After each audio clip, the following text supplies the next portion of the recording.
So why don't you introduce yourself, tell us your name, and where are you sitting right now? My name is Anke Kügler, and right now I'm sitting at home, but my home at the moment is Hawaii.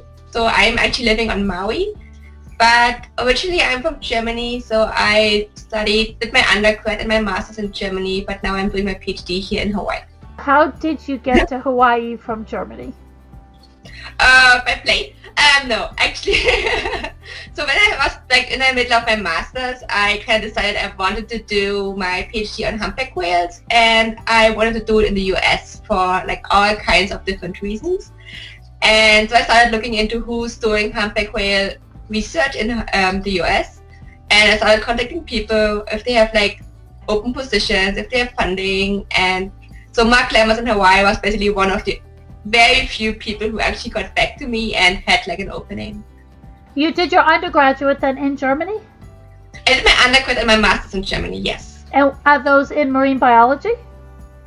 No, actually in ecology. So I have a master's in ecology, but I did do my fieldwork on dusky dolphins in New Zealand. In New Zealand, okay. And who did you work with there? I didn't personally work with Bern, but it was Bern's project. So he was kind of my co-supervisor for my master's. But my actual supervisor was back in Germany. Ah, okay. That sounds great. So a lot of people that do marine biology had experience in different places around the world. So can you tell us some of the places that you've worked before and some of the projects? Yeah, sure. So I've spent quite a bit of time in the Azores. This is actually where I've got hooked into marine biology.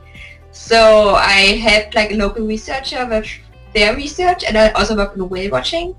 I spent time in Australia. I've spent time in Hong Kong working with humpback whales and humpback dolphins.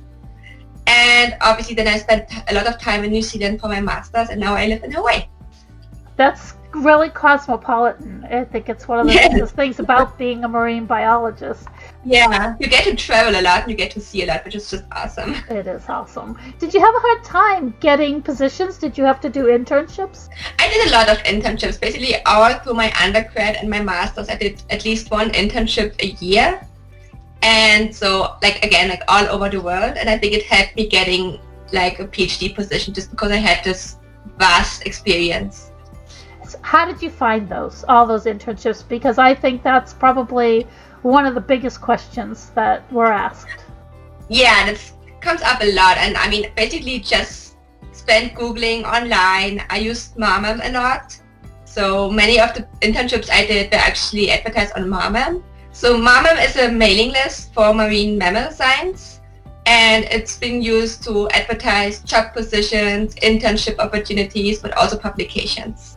But also for some of them, it's just been local NGOs, and I just basically contacted them asking if they need someone. So you knew at some point in your life that you wanted to go into the sciences, maybe not marine biology right away. Do you remember when you first were interested in the sciences? Yeah, I've kind of always been interested in the sciences.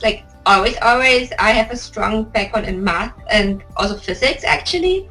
Also just nature, forever has been super fascinating for me. I remember as a kid, I either wanted to become a nature documentary, filmer or photographer or those kind of things. And I think my love for marine biology just gradually developed. I'm from a landlocked city in Germany.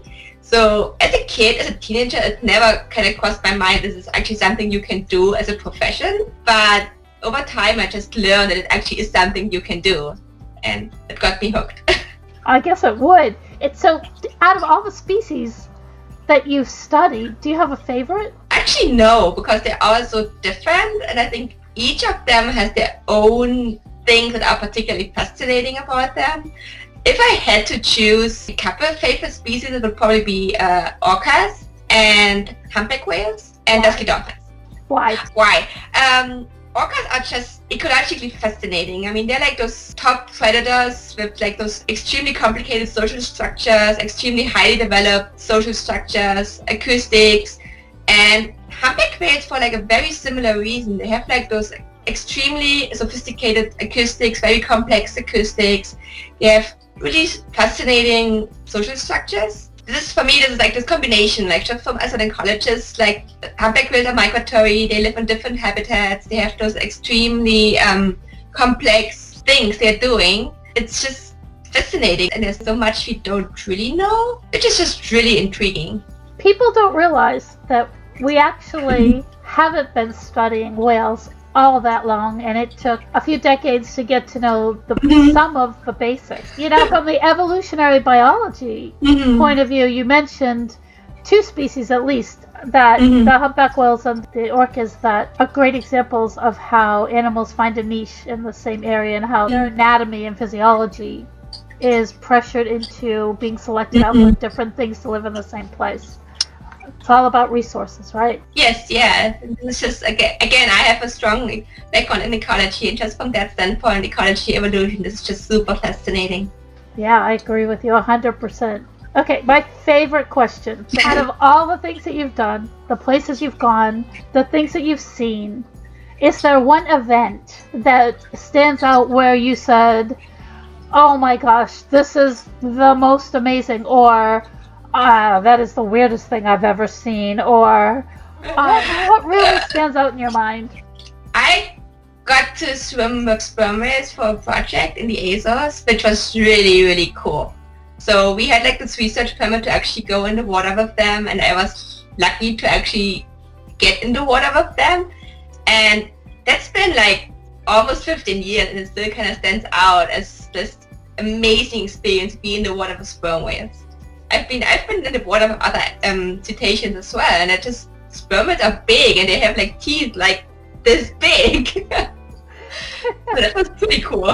That is really cool. I remember the first time I got super close to manatee, one of them used me as a scratching post, and I was never afraid, but they're big, and they're not even anywhere near as big as a sperm whale.